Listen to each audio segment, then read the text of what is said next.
परम प्रिय शिष्य द्विशतक्रतु यज्ञ सम्राट वीरव्रती श्री प्रबल जी महाराज की प्रथम पुण्य तिथि के पावन अवसर पर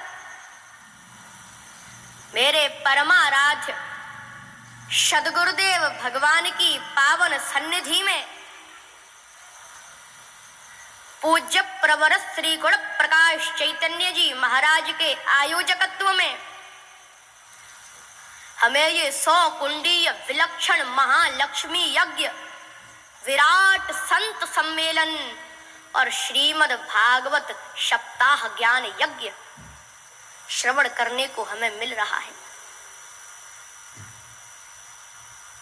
आज हम भाग्यशाली नहीं, परम सौभाग्यशाली हैं, हम अति सौभाग्यशाली हैं, हम दिव्य सौभाग्यशाली हैं।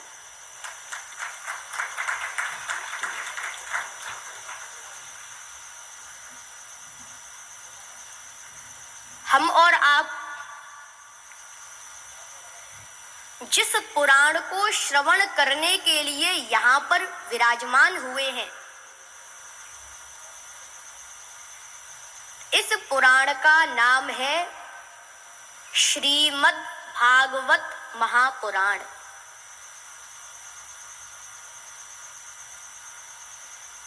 लेकिन वेदव्यास जी ने इस पुराण का नाम श्री शब्द से प्रारंभ क्यों किया?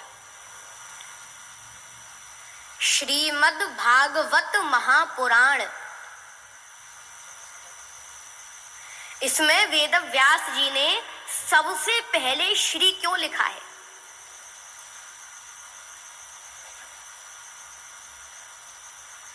एक बार वेदव्यास जी सरस्वती नदी के किनारे सम्याप्राश आश्रम पर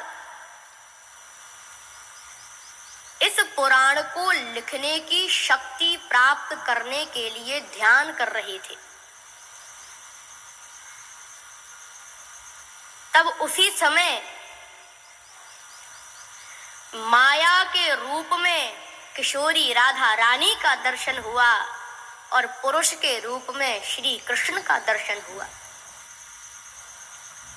अपश्यत पुरुषम पूर्वम मायाम च तदपाश्रयाम।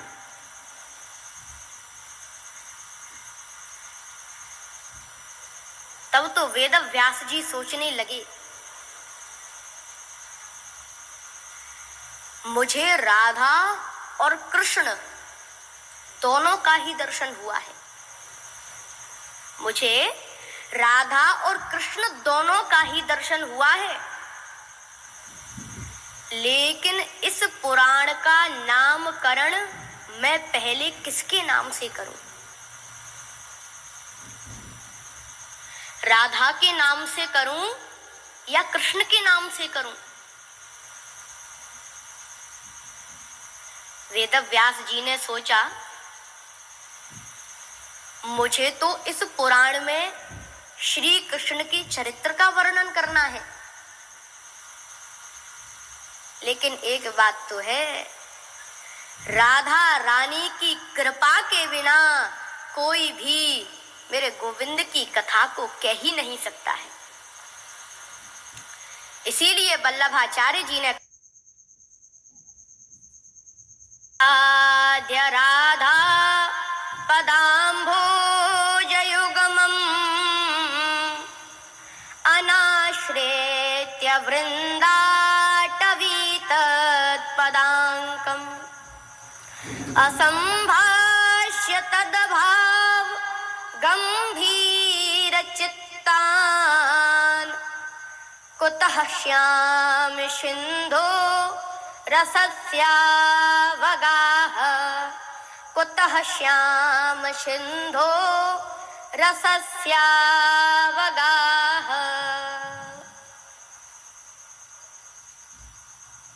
अनाराध्य राधा पदाम भोज युग्मम्, जिसने राधा रानी के कमल के समान कोमल युगल चरणों की उपासना नहीं की है, अनाश्रित्य वृंदाटवी तत्पदांकम,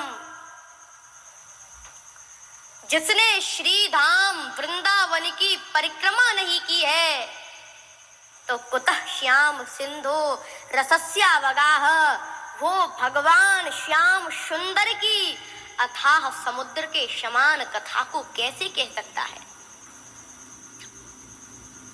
यानी कि जिसने राधा रानी की भक्ति नहीं की, श्री धाम वृंदावन की परिक्रमा नहीं की, तो फिर वो मेरे गोविंद की कथा को कह ही नहीं सकता है।